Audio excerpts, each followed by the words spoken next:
నమస్తే శ్రీలీల గారు, welcome to icon politics. నమస్తే అండి. ఎస్ మేడం, మహానాడు మహానాడు అంటే టీడీపీ కార్యకర్తలు కానీ టీడీపీ నాయకులు కానీ మొత్తం తెలుగుదేశం పార్టీకి రెండు తెలుగు రాష్ట్రాల ప్రజలకు కూడా ఒక పండగ అని చెప్పుకోవచ్చు. ఆ పండగ ఇప్పుడు జరుగుతుంది. సో ఈ మహానాడుకి మీరేం చెప్తారు? ఖచ్చితంగా ఇక్కడ విశ్వవిఖ్యాత నట సార్వభౌముడు నందమూరి తారక రాముడు ఆయన జయంతి అంటే అందరికీ ఒళ్ళు పులకరించిపోతుంది. అంటే ఒక జాతికే గర్వకారణంగా నిలిచారు. ఒక జాతి కోసమే తెలుగు జాతిని నిలబెట్టుకోవటం కోసం ఒక పార్టీని ఏర్పాటు చేయటం ఉమ్, నిజంగా ఇక్కడ ఇంతకు ముందు చూస్తే కొన్ని కుల రాజకీయాలు కానండి, ఇప్పుడు జగన్మోహన్ రెడ్డి చేసే రాజకీయాల గురించి చెప్పుకోవాలంటే చాలా దౌర్భాగ్యమైన పరిస్థితి. అవును. కానీ ఒకప్పుడు రాజకీయాలు ఎలా ఉండేవి, ప్రజలకు ఏ విధంగా మెసేజ్ ఇచ్చేవి, ప్రజల్లో చైతన్యాన్ని ఏ విధంగా తీసుకొచ్చేవి, ప్రజల్లో క్వశ్చన్ చేసే తత్వాన్ని ఏ విధంగా తీసుకొచ్చేవి, దానికి మాత్రం care of address Nandamuri Taraka Ramarao గారు అనేది మనం ఖచ్చితంగా చెప్పుకోవచ్చు. అవును. ఆయన ప్రతి ఒక్కటి జనతా వస్త్రాలు కానివ్వండి, అదే విధంగా రూపాయి కిలో బియ్యం కానివ్వండి, అదే విధంగా ఆ పేదవాడికి ఇల్లు, ఖచ్చితంగా కూడు గూడు గుడ్డ అనేది తీసుకొచ్చిన మొట్టమొదటి రాజకీయ నాయకుడు ఎవరు అంటే ప్రజల గురించి ఆలోచించి వాళ్ళకు కూడా ఈ రోజున చంద్రబాబు నాయుడు గారు అదే బాటలో వెళ్తున్నారు. 2047 ఉమ్, విజన్ అయితే ఏదైతే ఉందో అది ఖచ్చితంగా ఎన్టీ రామారావు గారు వేసిన విత్తనం. ఆ విత్తనం ఈ రోజున మహావృక్షంగా రూపుదిద్దుకుంది. నిజంగా పసుపు పండగ ఈ రోజున ఒక మతానికో ఒక కులానికో కాదు, తెలుగు జాతికే కాదు, అదే విధంగా అన్ని మతాల వాళ్ళు కూడా అక్కడికి వస్తున్నారు. మనం చూసాం, హిందువులే కాదు, ముస్లింస్ కాదు, ఎవ్వరికి కూడా ఇక్కడ మీరు ఏంటి అనేది కాదు, నేను ఎన్టీ రామారావు గారి తరపున అదే విధంగా తెలుగుదేశం పార్టీ తరపున వస్తున్నానని ఒక జాతికే గర్వకారణంగా సగర్వంగా చెప్పుకునే విధంగా ఉంది. నిజంగా నిజంగా అద్భుతం అద్భుతం. ఇట్లాంటి అద్భుతం ప్రపంచంలో ఇంకెక్కడా జరగదు. అది ఒక్క తెలుగు జాతికే జరుగుతుంది. ఇంత పెద్దగా మహానాడు అనేది ఏ పార్టీ కూడా ఎక్కడా కూడా మనం చూసాం, ఎవరి పార్టీకి సంబంధించి అవును. వాళ్ళు ఎక్కడా కూడా ఇట్లాంటి చెయ్యరు. కార్యక్రమం అనేది ఉండదు. అవును చాలా చాలా బాగుంది. మ్యామ్. కానీ మహానాడు అనేది కడపలో చేస్తున్నారు. కానీ కడపలో ఇక్కడ ఏంటంటే కొన్ని రాజకీయ నాయకులు కానీ కొంతమంది విపక్ష పార్టీలు కానీ ఏమనంటున్నారంటే, కడపలో ఏదైతే వైఎస్ రాజశేఖర రెడ్డి గారి విగ్రహం ఉందో ఆ విగ్రహం చుట్టూ టీడీపీ పార్టీ జెండా కట్టడం అంటే ఎంతవరకు సమంజసం? నెక్స్ట్ మా వైఎస్ఆర్సీపీ పార్టీ అధికారంలోకి వచ్చినట్లయితే సీనియర్ ఎన్టీఆర్ గారి చుట్టూ మేము జెండాలు కట్టము, మీ ఇంటికి వచ్చి మీ ఇంటి పైన జెండాలు కడతామని ఒక మాజీ ఎమ్మెల్యే హెచ్చరించడం జరిగింది. సో దాని పట్ల మీరేమంటారు? ఆ మాజీ ఎమ్మెల్యే రాచమల్లు గారు ఆయన గతంలో మాట్లాడిన మాటలు, ఇప్పుడు మాట్లాడుతున్న మాటలు, ఫస్ట్ ఎవరైతే వైఎస్ఆర్సీపీ పార్టీ అధికారంలో ఉన్నప్పుడు అన్ని మనం చూసాం, గవర్నమెంట్ కార్యాలయాలన్నిటికి కూడా రంగులు వేయటానికి వేల కోట్లు, తీయటానికి వేల కోట్లు. అంటే కోర్టు మొట్టికాయలు వేయటం. మీకు బుద్ధి ఉందా? మీరు అసలు మనిషి పుట్టం పుట్టారా? మీరు రాజకీయాలకు పనికి వస్తారా? ఇట్లాంటి పనులు అంటే ఎప్పుడు కూడా మనం ఎన్నో రాజకీయ పార్టీలు మనం చూసాం. కానీ ఈ పార్టీ వచ్చిన తర్వాత ఎంత దౌర్భాగ్య స్థితికి రాష్ట్రాన్ని దిగజార్చారంటే అసలు చివరికి క్రికెట్ ఉపయోగించే వాటికి కూడా వాటికి కూడా వీళ్ళు వాళ్ళ స్టిక్కర్లు వేసుకున్న పరిస్థితి మనం చూసాం. ఉమ్, ఎక్కడ పట్టినా వీళ్ళ ఏదైతే రంగులు వేసుకోవటం, తీయటం, ఇట్లాంటి వ్యక్తులు ఈ రోజున పసుపు అంటే శుభానికి సూచకం. అవును. రాజశేఖర రెడ్డి గారి విగ్రహం చుట్టూ కట్టారంటే అందంగా అలంకరణ చేశారు, పసుపు మయం చేశారు, చక్కగా అందరూ కూడా కళకళలాడుతూ ఉంది. రాష్ట్ర వ్యాప్తంగా కూడా ఈ రోజు మనం చూస్తున్నాం పసుపు ఏదైతే మనం కడప గడప అని చెప్పుకుంటున్నామో, ఒక వెంకటేశ్వర స్వామికి అది ఎంట్రన్స్ అక్కడ మనం తిరుపతి వెళ్ళటానికి. ఆ ఉమ్, గడప స్థానాన్ని ఎంత గొప్పగా తీర్చిదిద్దారో సంతోషపడాల్సింది పోయి ఏడుస్తున్న ఈ రాక్షస మూకని ఏమనాలో అర్థం కావట్లేదు.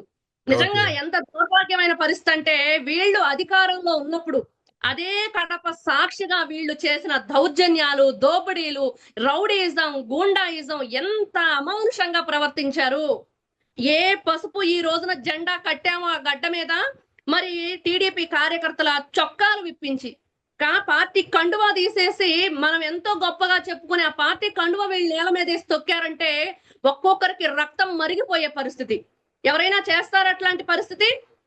దరిద్రంగా బూతులు తిడుతూ, అవును. నీచాతి నీచంగా ప్రవర్తిస్తూ, అంటే అసలు ఒక వీధి గూండా అనమాట. అక్కడ అచ్చోసిన ఆంబూతులాగా వాళ్ళ మీద ఏ విధంగా దౌర్జన్యం చేశాడో ఈ రోజు కూడా ఆ వీడియో చూస్తుంటే ప్రతి ఒక్కరికి కూడా రక్తం మరిగిపోతుంది. ఏంటి మీది ఒక పార్టీ 5 సంవత్సరాలు ముఖ్యమంత్రిగా చేసి పక్కకెళ్లే వాళ్ళు ఈ రోజున రాష్ట్రాన్ని ఎంత దిగజార్చారు, ఎంత భయంకరంగా. అంటే మనుషుల శవాల మీద నడిచాడు జగన్మోహన్ రెడ్డి. అధికారంలో ఉన్నప్పుడు అందరినీ రాష్ట్ర ప్రజలందరినీ కూడా ఏ విధంగా ఇబ్బంది పెట్టాడు. కానీ ఈ రోజున చూస్తున్నాం కూటమి ప్రభుత్వం ఏర్పడటం అదే విధంగా సమర్థవంతమైన నాయకులు పరిపాలనలో ఆంధ్రప్రదేశ్ ముందుకు వెళ్ళబోతుంది. ప్రపంచంలోనే చిత్రపటం మనం వరల్డ్ మ్యాపే కాదు, ఈ రోజున చూస్తే అందరూ కూడా ఒక ఇండియా మ్యాప్ లోనే కాదు వరల్డ్ మ్యాప్ లో కూడా ప్రత్యేకంగా ఒక స్థానాన్ని రూపుదిద్దుకోపోతుంది. అంటే ఎంతో మంది రైతులు రాజధానిని ఇచ్చారు. అది ఇంకా గొప్ప విశేషం. ఈ రోజున కడపలో జరిగే ఈ మహానాడు నిజంగా వాళ్ళు మాట్లాడే మాటలు ఏదైతే ఉందో, రాచమల్లు గారు ఒకసారి తర్వాత తెలుగుదేశం పార్టీ వాళ్ళు ఇళ్లకెళ్ళి మీ జెండాలు కడుదురుకొని ఫస్ట్ మీకు మీదున్న కేసులు, మీరు జడ్జీల గురించి కానీ లేకపోతే సాక్షాత్తు న్యాయస్థానాల గురించి కూడా వీళ్ళు అమానుషమైన పోస్టులు పెట్టారు. ఆ పోస్టులు ఏదైతే పెట్టిన సజ్జల భార్గవ రెడ్డి కానివ్వండి, అదే విధంగా మనం చూస్తే చాలా మంది దీంట్లో ఉన్నారు. మీరందరూ ఆ కేసుల్లోంచి బయటకు రండి. పోలీస్ స్టేషన్ల చుట్టూ ప్రదక్షిణలు చేయనే సరిపోతుంది ఇప్పుడు ఈ రోజున వాళ్ళకి. కాబట్టి వీళ్ళు జెండా కట్టాలంటే ముందర జెండాను నిలబెట్టుకునే పరిస్థితి, పట్టుకునే నాదుడు కూడా లేరు. ఈ రోజున కట్టేదాకా వచ్చారు వీళ్ళు. ఇది మాత్రం మనం ఖచ్చితంగా చెప్పుకోవచ్చు. మేడం, కానీ మీరు చెప్పిన ఏదైతే మాజీ ఎమ్మెల్యే ఇంకో మాట ఏమంటున్నాడంటే, కడప అనేది రాజశేఖర్ రెడ్డి గారి అడ్డ, జగన్మోహన్ రెడ్డి గారి అడ్డ. ఇక్కడికి వచ్చి మీరేదో ఘనకారం చేసినంత సంబరపడిపోకండి. ఎప్పటికైనా కడప అనేది రాజశేఖర్ రెడ్డి, జగన్మోహన్ రెడ్డి గారి అడ్డ అని అంటున్నారు. దాని పట్ల మీరేమంటారు? ఎవరండి కడప అంటే? ఇది మనం చెప్పుకున్నాం గతంలో. ఇక్కడ అందరూ కూడా మహానుభావులు పుట్టారు. ఎంతో గొప్పగా చెప్పుకునే కడప అంటే దేనికి ప్రతీకగా ఉంది అంటే, ఇతను వచ్చి ఫ్యాక్షనిస్టులను తయారు చేశారు. కడప అంటే కడప బాంబులకు పేరు కాదు. ఈ రోజున ఎంతో గొప్ప కవులు ఉన్నారు, మహానుభావులు ఉన్నారు, ఎంతో మంది ఆ గొప్ప గడ్డ మీద కాలు పెట్టారు. కానీ ఈ రోజున మాకే పరిమితం, మేమే ఉండాలి అంటే మరి ఈ రోజున అక్కడ తెలుగుదేశం పార్టీ 10 స్థానాలకు 7 స్థానాలు మరి గెలిచింది. మరి ఆ 7 స్థానాలు గెలిచినప్పుడు తెలుగుదేశం పార్టీ జెండా ఎగరవేశారు కదా. మరి ఏ విధంగా ఇది మాకే చెందిద్దని ఏ విధంగా అంటారు? ఇక్కడ ప్రజలందరికీ కూడా సమాన హక్కు కల్పిస్తుంది తెలుగుదేశం పార్టీ.